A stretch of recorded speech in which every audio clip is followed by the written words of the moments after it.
Yo, what's up guys? My name is Fox and welcome to another video of mine. In this video we're gonna go over the mechanics of Titania X, the new primal in Shadowbringers, really fast and really simple, so you can clear it too. Alright, let's just jump right into it. Marker placement can be the same as in this video, they're very simple, very easy and they help you a lot.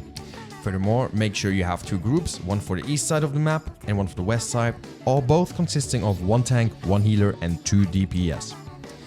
For further notices, also have the tanks and healers be north and DPS south. You'll see why. Now the first mechanic, or rather damage going out, is called Bright Sabbath. It's just a raid right AoE a few seconds into the pole. You might want to spread an arrow for that, it is very helpful. The next mechanic you will encounter is called Phantom Rune.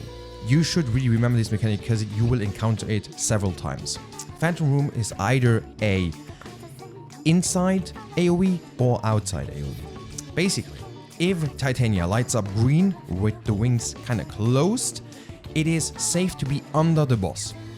If on the other hand the wings are very wide open and there's a purple glow, it's not safe, so you have to disengage and go outside of the boss. Basically that's already it. Make sure to remember this mechanic. Anyway, let's move on to the next one. This mechanic is called Mistral. Mistral makes it so that 8 puddles appear around the arena. 4 of them will be on the edges of the arena in all the corners and 4 of them will be in the cardinals around the boss. The ones around the boss should be occupied by your tanks and your melee DPS, and the ones outside in corners should be handled by your healers and range DPS. I suggest to have the healers on the north side and the DPS on the south side. This is also used for another mechanic we will talk about later. Go inside of it, in the mist in the puddle, and stay inside of it until the marker disappears. If you're too late or you get out too early, an ad will spawn that you will have to kill, and you will not have a puddle on the floor, which you will need later on if it's one of the closer puddles around the boss. The puddles you just left with that last mechanic will immediately be used. You will have 2 stack markers on 2 healers of course, and you have to now make use of the groups you made at the beginning. Group 1 will take the east side stack and group 2 will take the west side stack. So everyone stack inside of the puddle and get hit by it. That's about it. Optimally, you would have the main tank, a healer and ranged north, and the off tank and the healers and the melee south in order for the melee straight positionals. So this is up to you if you want to do it that way or not. But remember to stack in the water puddles. Now we'll see our first tank buster. This one is called Divination Rune and is a frontal cone AoE. Mitigate through it, heal through it, and don't cleave your party. That's about it. This is followed by another Phantom Rune cast and by a new mechanic called Chain of Brambles. Chain of Brambles is very easy. You start in the middle, make sure you are in the middle, and then you move to separate corners so that you and your partner do get rid of the wine that tethers you basically, right? So again, you start in the middle, and as DPS you will move to the southeast corner, and as a tank or a healer you will move to the northwest corner. This way you will break the tether and you won't get any damage or a vulnerability stack. Make sure to handle this mechanic this way.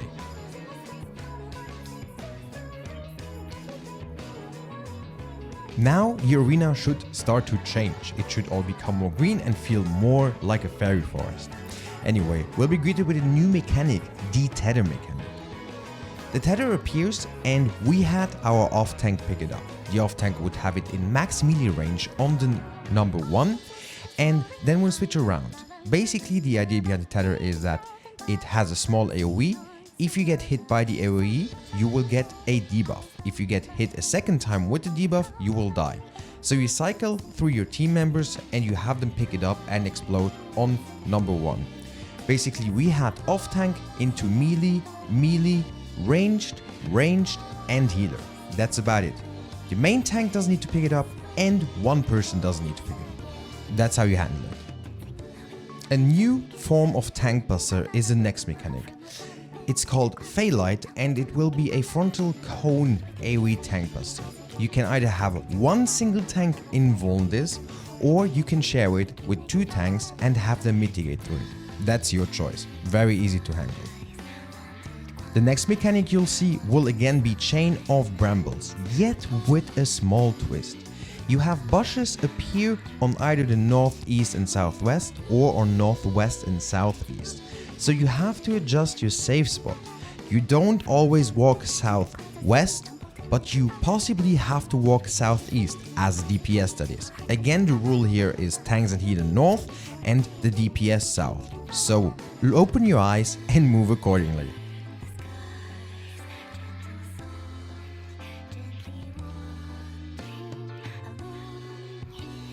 This is followed by the tank buster called Divination Rune. Again, as a reminder, it's just a frontal cone AoE tank buster, which is followed by a new mechanic called the Frost Rune. It's a pattern we like to refer to as the Shiva pattern. Basically, you look for the spot that has been occupied last by the AoE, and then you move to the middle, which is gonna be the first free spot again. After this, you'll have to spread out accordingly. This phase should end last with a Phantom Rune, and that's about it. Now we'll jump into the next phase, the Add phase.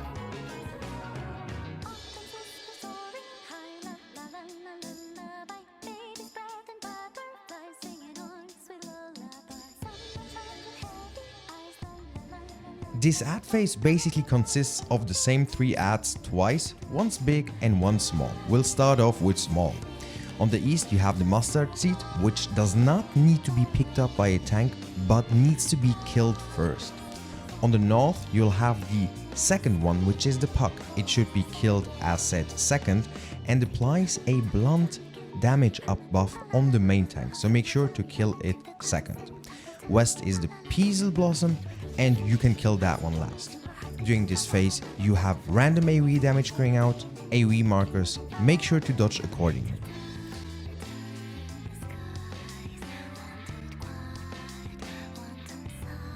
The adds will respawn bigger on the same corners, east, north and west. This time you'll have some of the mechanics combined, for example Peace Bomb and Leaf Storm, which you will have to do accordingly. These are followed by a stack, so make sure to not overlap the AoEs with the stack. Again, kill them in the same order.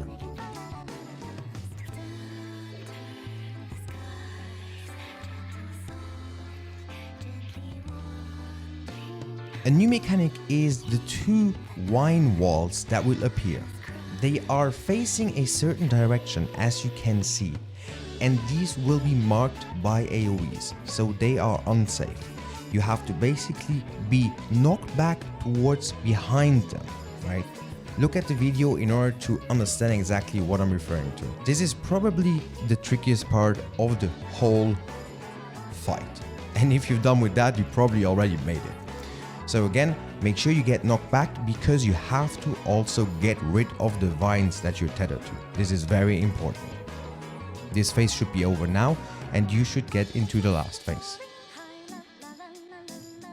The last phase of Titania is basically a repeat of the former phases. It just combines 2 mechanics once, and that's about it. That's all there's new. The rest is all gonna be repeat. For the first mechanics that are being combined are the Mist Room and the Phantom Room. Basically, you have to be inside or outside in the safe spot and then move to your assigned position in order to cover the spot of water. Make sure to be on time, alright? The other mechanic that will be combined will be the stack mechanic we had earlier, where the healer gets a stack and you have to be in the puddle. But in this part, there might be a brush spawning either north-south or east and west. In that case, you have to rotate clockwise with the whole party. So basically, the party on east will go south and the party on west will go north.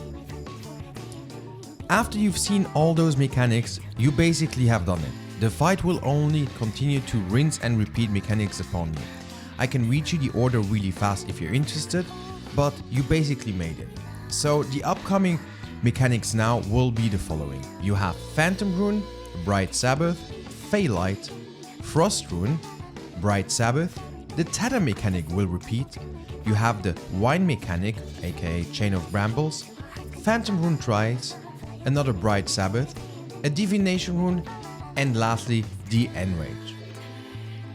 thank you very much for watching. I hope you enjoyed and learned something today. If you do have any feedback, make sure to leave so in the comments. If you do like content, you can subscribe. And that's about it. I hope you will then go and get that mount from that primer, right? Pretty cool, right? Alright, have a good one, guys. Cheers.